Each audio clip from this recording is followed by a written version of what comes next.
E aí pessoal, tudo bem? Meu nome é Pamela e vamos a mais uma aula. E vamos aqui dar continuidade às nossas discussões acerca dos estudos sobre cultura em uma perspectiva antropológica. Hoje nós vamos falar sobre a Margaret Mead. Margaret Mead nasceu em 1901 na Filadélfia, Estados Unidos, e morreu em 1978. Publicou e ajudou a publicar 50 livros e mais de 1.000 artigos.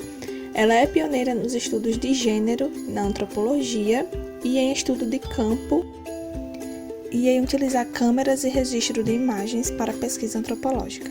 É impossível entrar nos estudos de cultura e não falar sobre Margaret Mead.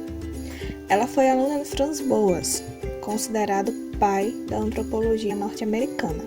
Em 1923, termina sua graduação em psicologia em Nova York e inicia uma pós-graduação na Universidade de Colômbia. 2 anos mais tarde, realiza durante 9 meses um trabalho de campo em Samoa, uma pequena ilha do sudeste central do Oceano Pacífico. Estudo foi feito com 68 mulheres em uma comunidade de 600 pessoas, no qual estuda as influências biológicas e culturais do comportamento dos adolescentes.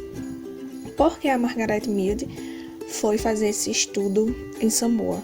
Porque na época, os adolescentes que estavam passando pela transição da infância para a adolescência estavam passando por várias conturbações nesse período.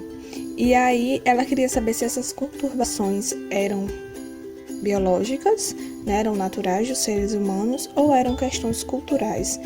E acabou que ela descobriu que eram construções sociais.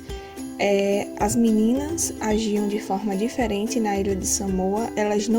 A transição delas da infância para a adolescência não era tão perturbadora assim, era mais leve, exatamente porque essas meninas tinham uma liberdade. Elas prorrogavam o seu casamento e mesmo assim elas não abriam mão da liberdade sexual. Então essa liberdade fazia com que essas meninas não tivessem problemas na transição e nesse processo de adolescência. Nos anos seguintes, volta a publicar relevantes estudos antropológicos, como por exemplo, Sexo e Temperamento. Essa obra tem como base uma extensa pesquisa de campo realizada entre os povos Tchabuli, Mudugu-Mos e Arapeste. A obra foi um marco da antropologia e acabou influenciando a primeira onda do feminismo. Na obra, ela mostra que tanto os homens quanto as mulheres pertencentes aos Arapeste tendiam a possuir a doçura, assim como o forte sentido maternal, que os ocidentais costumavam atribuir às mulheres na época de Mead. Já entre os Mudugu-Mos, homens e mulheres exibiam a personalidade agressiva, ambiciosa e implacável que caracterizava o sexo masculino nos anos de 1930.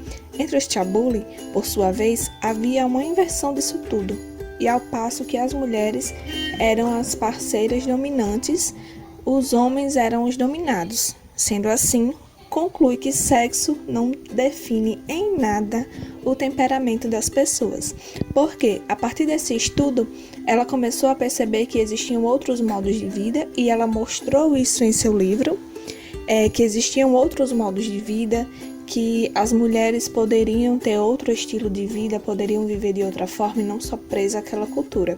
Então ela percebeu que sexo não tem nada a ver com o temperamento das pessoas, então o lado biológico não reflete no temperamento dessas pessoas e por isso ela foi muito rechaçada, ela foi muito criticada pela comunidade científica. Disseram que ela não fazia ciência, que os estudos dela não tinham muita credibilidade, mas a Margaret Mead ela teve grande contribuição, para os estudos de cultura nesse aspecto e também para as discussões entre gêneros, principalmente na época. E vai causar esse alvoroço todo exatamente porque ela veio mostrar uma perspectiva diferenciada do que as pessoas viviam. E como eu disse para vocês, como eu sempre falo, a sociologia ela chega a incomodar. Então, nesse tempo, através da antropologia, Margaret Mead incomodou a sociedade na época. Por isso que ela acabou sendo muito criticada. E mais, a Margaret Mead também estava interessada, estava preocupada na aplicação da ciência, na aplicação prática da ciência, e não em ficar presa às paredes da academia.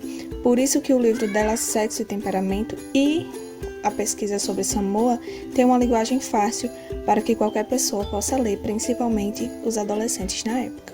Então é isso, pessoal. Espero que vocês tenham gostado de aprender um pouco mais sobre cultura e também sobre a Margaret Mead, essa antropóloga fantástica.